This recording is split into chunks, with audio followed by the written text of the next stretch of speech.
When I think of StarCraft, three things come to mind. Those Blizzard cutscenes that looked years ahead of their time, 4v4 matches where no one had a plan, Hydra rage quitting a game when he was actually winning. Everything is overrunning the scores by MMA. Wait, what? Did Idra just leave another one game? I didn't know it then, but those moments made StarCraft feel bigger than any other game I've ever played. I never cared about traditional sports, but StarCraft felt like a sport I could finally care about. It proved that people could care about a game the same way that they cared about football. That players behind keyboards could actually become stars. And StarCraft became the foundation for everything we now call esports. But somewhere along the way the hype faded, my friends logged off, Blizzard stopped making new content, it felt like the company, and most of gaming, had moved on. So what happened? How did a game that proved sports could be virtual become one that even its own creators left behind? Well, that's what I want to figure out. Where StarCraft's soul actually went, and what its story says about the players who are left behind, still looking for one more match.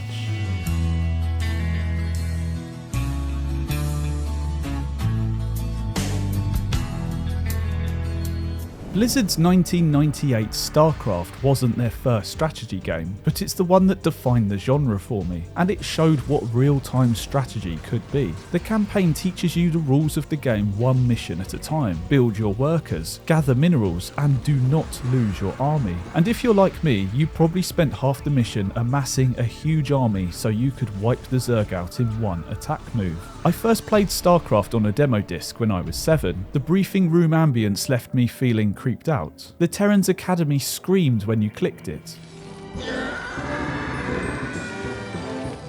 And every unit has unique voice lines. How do I get out of this chicken shit outfit? Even the cutscenes could be brutal at times. Everything about this game left me feeling on edge at the time. Before StarCraft, I'd played Warcraft and Age of Empires, and I loved them for their base building. So why did StarCraft feel different? It had the same base building satisfaction, but the atmosphere of the game was darker.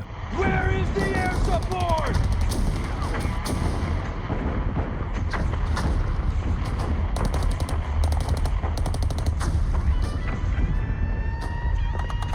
Then there were those missions where you had no base at all, just a collection of units to control across the level. I always dreaded those levels because I couldn't sit back in my base and build up. If I lost units early, that level would become so much harder. This meant that every click mattered. When you finally went online, everything that you'd learned suddenly mattered more, and it all had to happen faster. If you couldn't keep up with your opponent, you'd get destroyed.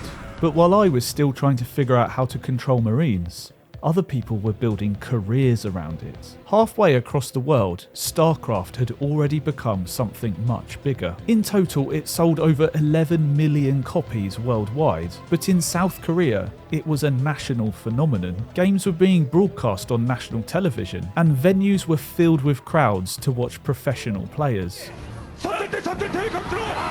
I didn't know it at the time, but StarCraft was laying the foundations for everything that we now call esports. And StarCraft II was about to bring that world to the West, with faster gameplay, amazing cutscenes, and a ladder system that would now test how far you could climb. StarCraft II was about to elevate the world of esports forever, and I was right there waiting at release day.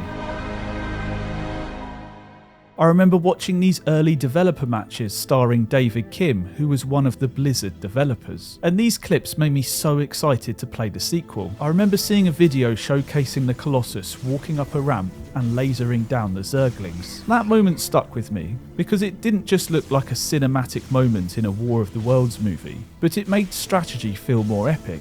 You could now use the terrain to your advantage, and the size of your units actually mattered. All of this pre-release excitement built what I believe to be the soul of StarCraft II. The skill of multitasking and doing it quickly, the spectacle of large armies fighting, but also the tactics of unit positioning, having key units that played pivotal roles in those battles, and the creativity that professional players could bring to a match. What? He's gonna use a bunch of hallucinated Archons to tank the spine crawlers. At the time, I was exclusively a Mac gamer, and Macs weren't known for gaming, but Blizzard made sure that every one of their games ran on Mac back then, and for me that was part of Blizzard's soul. It felt like they made sure that their games could be played by everyone. In contrast to today, many of Blizzard's newer games are not available on Mac. And I think that's a small but telling sign of how that inclusive spirit faded. In 2010, when StarCraft II finally launched, this is what we saw. Your freedom awaits. Hell, it's about time. This was an era when Blizzard were kings of cutscenes. Warcraft 3 felt ahead of its time for the cutscenes it had. Diablo's cutscenes would keep you gripped with its dark atmosphere. A new World of Warcraft was always exciting for those opening cinematics, and Blizzard carried that same quality straight into StarCraft 2. To me, Blizzard were untouchable. No one could beat them on cutscenes or presentation, and that quality carried into gameplay. StarCraft II felt responsive. When you clicked, units moved immediately. It felt easy to control and turn your thoughts into actions in-game. And because of this gameplay, the campaign also stood out. You had unique units you could only use in the single player, a variety of different scenarios to play through, and difficult challenges for anyone who felt up to the task. I still remember people who had this portrait right here for completing the campaign on brutal difficulty, and I always had respect for the people who had that. After completing the campaign, I started chasing those achievements myself. I wanted to unlock every portrait, and although I didn't end up getting them all, it did keep me playing. But that quality Blizzard had focused on followed it into the multiplayer, and I chose to jump straight into the 4v4 mode, because that's where I had the most fun when I played Warcraft 3. The chaos of those 4v4 big battles was exactly what I enjoyed about multiplayer.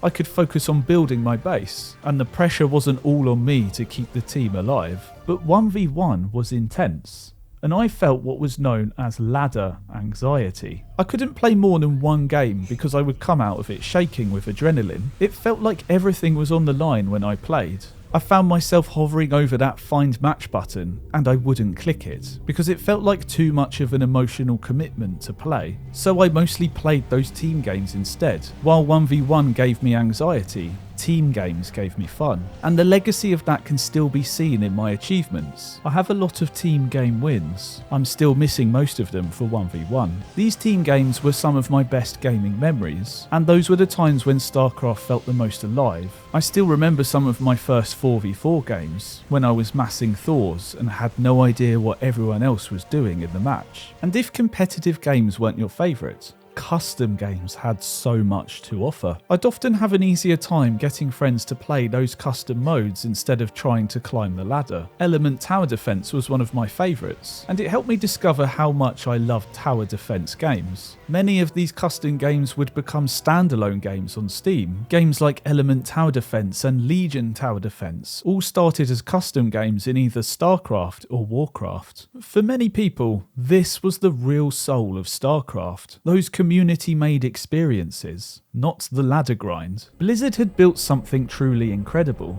but what really defined StarCraft II for me was the pursuit of being better.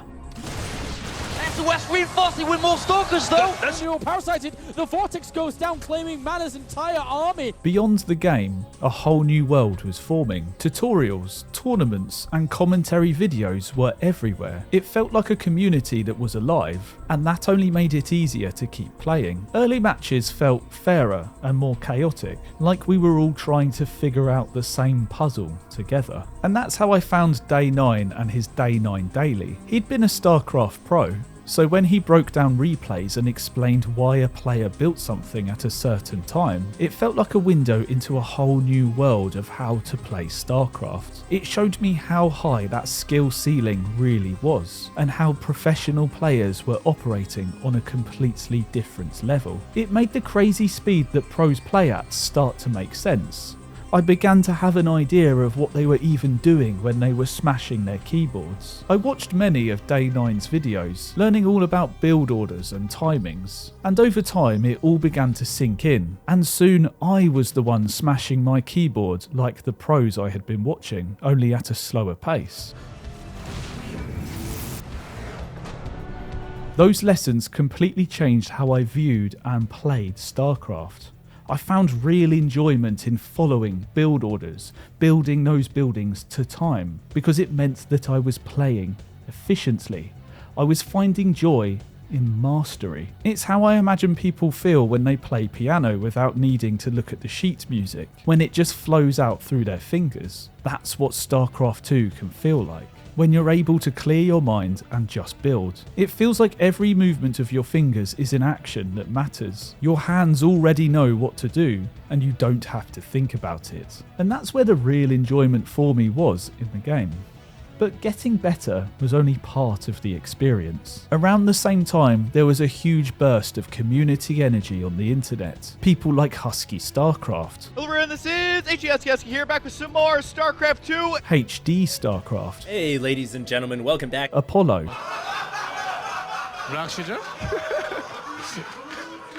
Rock, paper, scissors, guys! Total Biscuit, In Control, and pros like Whitera, TLO, and many others gave the scene personality. It was the first time I found myself engrossed in something that looked and felt like a sport. Real sports fans had this kind of ritual and obsession for years. But now I was feeling it. I even started to make my own commentary videos. These roaches are getting picked up. They're not even going to unburrow just to throw in some damage. I hosted my own 1v1 games with players I found in the community, and it made me feel like I was part of something that was thriving. And this is where I had some of my favourite gaming memories. Sitting side by side with two of my friends playing 3v3 late into the night. I even organised a mini 1v1 tournament at my friend's house. Most of them didn't even really like StarCraft, but I convinced everyone to take part. I just wanted to share the joy that I felt in StarCraft with everyone else. But there is something different about playing next to your friends rather than over the internet.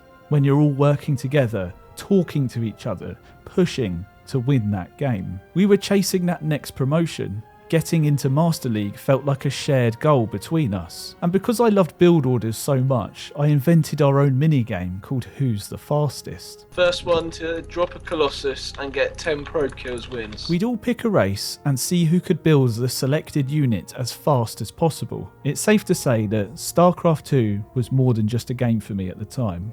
It was a true moment in my life. It was a bookmark to my college days. It gave me purpose, a structure, and something to share with the people closest to me. But when I look back now, the soul of StarCraft wasn't any one thing. It wasn't in the ladder system, or the cinematics, or the campaign.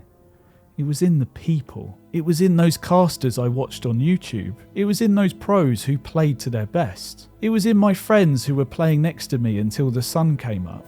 It was in that promise of the next expansion, the new units it would bring. It was in the climb up the ladder. That was StarCraft's soul. But every era ends. You never realise you're living the good old days until they're gone.